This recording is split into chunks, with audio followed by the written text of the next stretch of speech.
Good morning mga minamahal!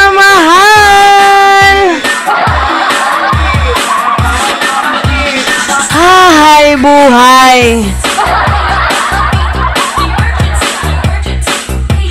Talagang nasa emergency si Mima ngayon.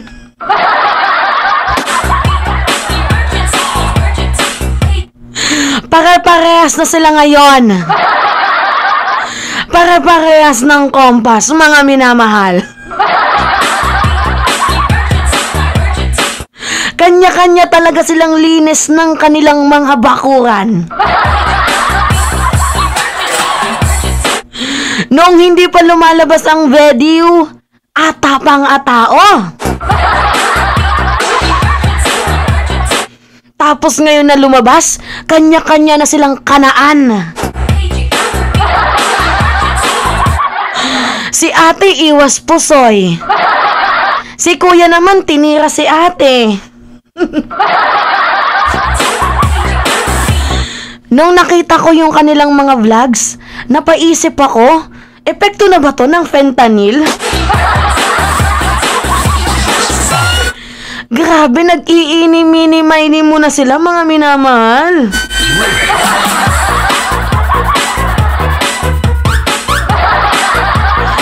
Habang sila ay nangangatog sa takot, tayo naman ay nagsasaya.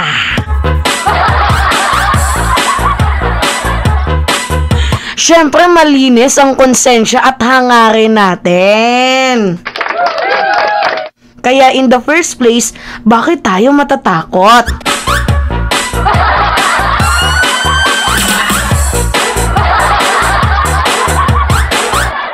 Anyway, good morning sa inyo mga minamahal. Ito, pag-usapan natin. Makinig kayo, mamaya na yung music bawi. Ay, nakakaloka. So ngayon, aminado na nga, itong si Banat Bay. Na yung video daw na pinalabas ni Maharlika ay peke. Peke daw, mga minamahal.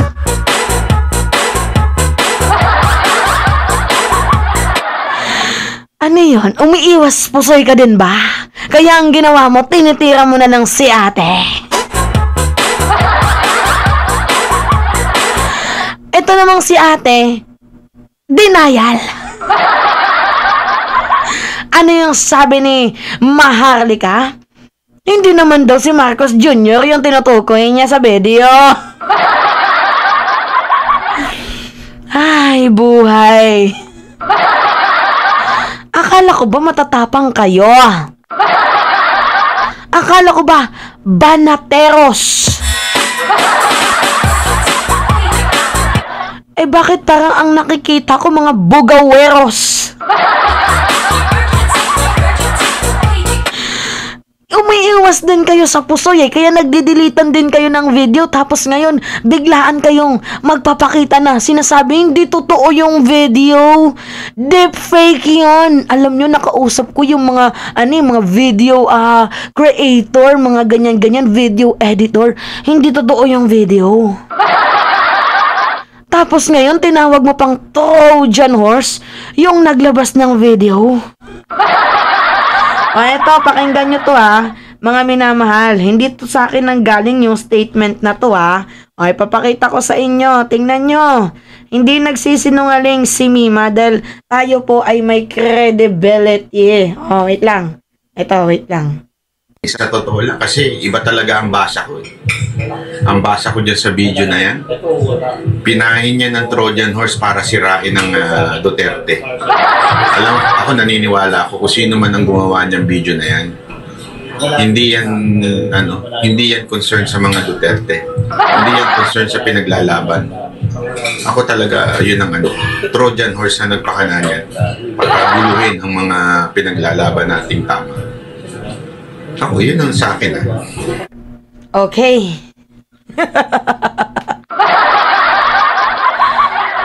Ay, nako. Yung unang video na pinakita natin, other word po yun ng public apology. Yung kahapon, kasi denial nga, hindi daw totoo. Ngayon naman, iba na yung kanilang lyrics. Ang lyrics nila ngayon, yung nagpalabas, ay Trojan Horse. Kumbaga yung sisi, dito nga po sa nag-edit ng video. Muntakin mo, para pares lang kayo mga Duterte, tapos ngayon nagkakanaan kayo. Pinakita ko na sa inyo yung video kahapon, diba? Yung kay Maharlika. Halatado? Halatang halata? Na nangangatog din yung kanyang pek-pek. Grabe naman yung term ni Mima, oy. Kasi tingnan nyo naman tong video niya, mga minamahal. O tingnan nyo ha, ipi-play ko ulit sa mga hindi pa nakakita nitong video na to. Tingnan nyo kung gaano to kagaga. Habang bago natin pinlay yung video, wala naman ako sinabi na mga kababayan, panoorin po natin si Ferdinand Marcos Bangag. Wala naman ako sinabing ganon. Sabi ko, let the people decide. Diba? Taong bayan ang uhusga. Sabi ko, ito at panoorin natin itong mamang ito. Okay? Taong bayan ang uhusga. Doon sa crowd, kung naririnig ninyo ko, the moment na finlash natin yung video, ang sigaw nila, oh my God, Marcos resign. Sinabi ko ba ngayong nasa video na yon, si Ferdinand Marcos Jr., sabi ko, let the people decide. At nagdesisyon ang taong bayan, nagdesisyon ng mga nanonood, na ang tingin nila dun sa video yung pinakita ko ay si Marcos Bangag Jr. Okay? Pero madali lang naman yun i-counter. Okay? Okay?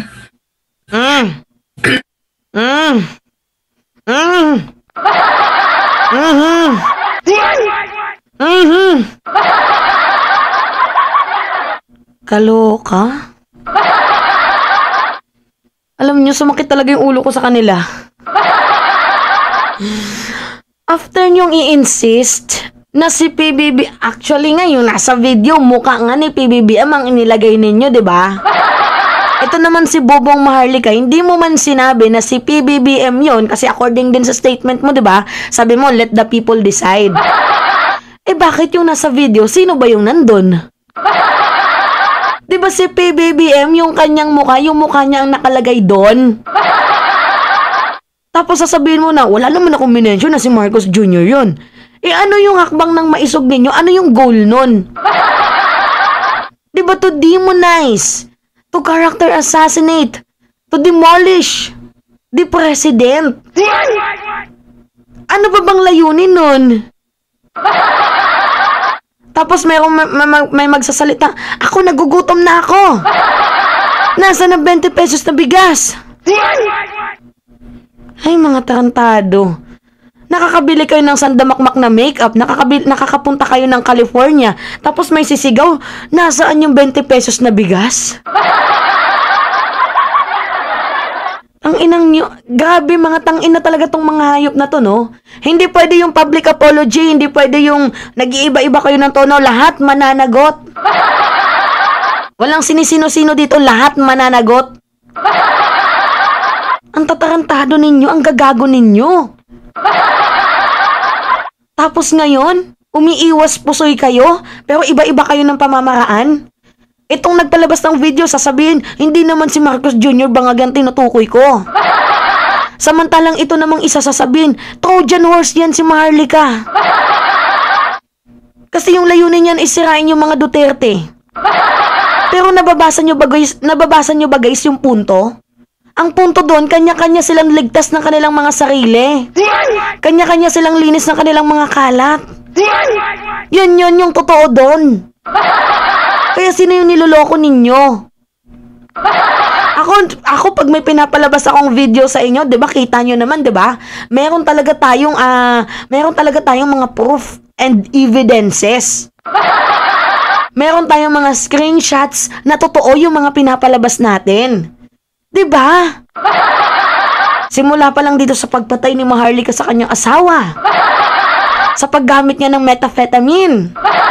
Sa pagkakaroon niya ng HIV.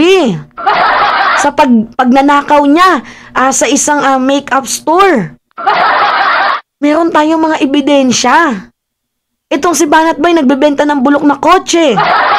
Meron tayong mga ebidensya. Pero sila nagpapalabas ng mga video, walang sapat na ebidensya, pawang AI pa. Tapos ngayon nahuli na sila, kanya-kanya silang iwas ng checkmate sa kanila. Uy, huwag kayong mantarantado. Nakakaloka tong mga to. Panindigan nyo kung ano yung nauna yung statement. Diba panindigan nyo yun? Yung papulburon-pulburon video ninyo. Diba? Yung mag-resign ka ng Marcos Bangag kasi adik ka. Wala ka na sa katinuan mag-isip, mag-resign ka na. Ba't di nyo panindigan yun? Bakit parang nag-iiba yung tono nyo today? Bakit ganon? Na-I-judge something sa era, mga brains? I can't. Nakakaloka, kaluoy, ginuuoy. Grabe tong mga taong to. Ang titilok ninyo. Yan ba yung sinasabi ninyong may mga bayag? Yan ba yung sinasabi niyong mga matatapang ko, no? Ako guys, hindi ako natatakot. Alam nyo sa totoo lang, kung ako man ay kasuhan ni Maharlika, ni Banat Bay, hindi naman ako natatakot sa mga isiniwalat ko kasi totoo naman eh. Pinapanindigan ko naman ang mga sinasabi ko. Eh sila, hindi nila kayang panindigan yung mga sinasabi nila. O, sino yung mas matapang sa atin? Diba? Kaloka? See? Oh. Sino yung lugi dito? Yung mga nanood. Bakit na-feed kayo ng katangahan eh? Tapos ngayon, medyo parang tagilid na sila, kanya-kanya na silang linis. Ang naiwan dito, kayo na mga naniniwala kay Maharlika. Kayo yung iniwan sa ere. Pinakain kayo ng basura niya. Kaya kayo basura din. Naniniwala kayo sa isang sinungaling? Naniniwala kayo sa isang taong walang credibility? Really?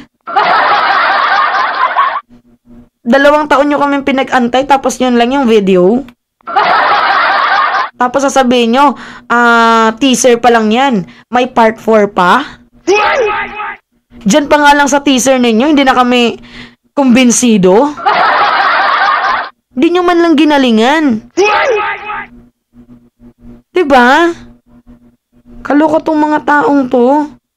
Galingan nyo naman kahit papano. O, tingnan nyo, isa pang video ni Banat Bay. Pakita ko sa inyo, ha. Panood ko sa inyo. Yung pag-iiwas pusoy niya na parang nagpa-public apology siya dito. Pakinggan nyo. Tingnan nyo to. Ang dami ko nang natanungan, even some expert people na nasasabi nila, panoorin niyo yung ibang mga nagko-komento na expert sa video editing. Grabe. Alam mo, natatawa nga ako eh. Sabi ko, bakit ang bulag ng ilang mga kababayan natin? Ang dami. Oh, bakit daw bulag ang ibang mga kababayan natin? Anak ng toko, ah. As if naman gising ka. Huy, ang laki-laki ng mata mo pero hanggang ngayon tulog ka pa din. Gising, huy! Ito yung isa sa mga pinakatarantadong vlogger na nakilala ko. Hindi, nakita ko, napanood ko. Sa buong tala ng buhay ko. Ito na yun, really? Ito na yun? Seryoso? Walang paninindigan? Diyos ko po. Ako nagkomentong video editor na hindi sila political, hindi sila makamarcos. And yet sinasabi nilang halatang edited. Hindi po ako nagsabi niyan, ha? Magtingin po kayo sa TikTok, buksan niyo mata niyo, tanungin niyo sa mga video editor, yun ang sinasabi nila. Sabi ko nga, kesa na mapatunayan dun sa mga taong hindi kumbinsido, eh lalo silang na-turn off doon sa lumabas na video. Kasi alam mo, meron pa akong nakausap eh, sabi, eto ha, Duterte supporter to. Solid Duterte supporter to. Pero hindi siya yung vocal politically sa kanyang social media. Pero sabi niya nung nakita niya yung naglilinis. video, ba't naman kayo ganyan? Bakit naman desperate, masyadong desperate move yan? Halatang halata, ganun ang sinabi.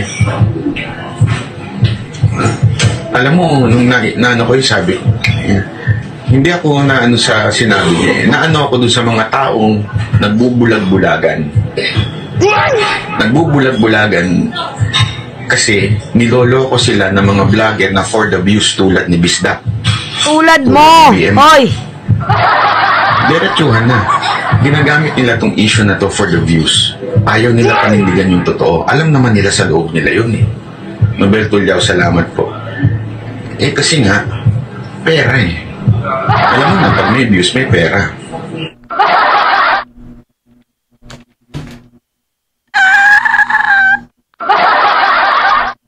Gusto kong umiyak. Naiiyak ako sa drama nila. Grabe naman tong drama ninyo. Ilang series to? Nakakaiyak, grabe. Sa sobrang iyak ko, parang mapapasayaw ako ng budots.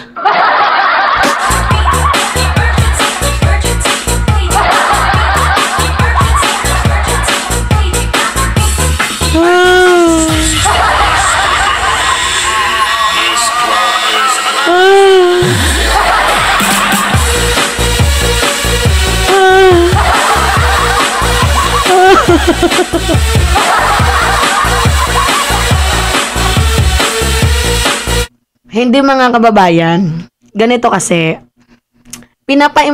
under investigation kung sino yung nasa likod ng gumawa ng video. And we all know na si Maharlika yung nagpalabas nun, di ba? Pero yung gumawa, under investigation, pati yung mga vlogger na ang intention ay malicious, kakasuhan. Kaya ngayon, kanya-kanya silang linis ng kanilang mga bakod. Yan na nga yung sinasabi ko sa inyo eh. Mostly po guys, ng mga nag-play at yung intention ay malicious, pinandidelete nila yung kanilang mga video. Meron nga akong isang nakausap, takot na nga eh. Sabi niya, oy Mima, friend naman tayo, baka pwedeng pakiusapan mo. Kasi may magaganap na press con nga, 'di ba? In-announce ko sa inyo, may magaganap tayong press con next week. Sabi niya, baka naman pwedeng pakiusapan na ano, kasi ako pinlay ko lang naman 'yun. Eh syempre, alam mo naman, trabaho lang, walang personalan. Yan yung sabi sa akin ng isang vlogger na 'yun. Ibig sabihin, yung kanyang ano dito sa YouTube, wala sa prinsipyo. Nasa pera yung kanyang yung kanyang loyalty. Sinasakyan yung issue para kumita ng pera gamit ang paninira. Sabi ko, wala akong magagawa dyan. Kasi, sa totoo lang, hindi ko hawak yung isipan ng mga taong yun, yung mga magkakaso. Kasi, mali naman talaga yung ginawa ninyo. Hindi ko siya dinefend. Kasi mali yung ginawa niya, pero sa isip ko, tuwang-tuwa ko, ay deserve.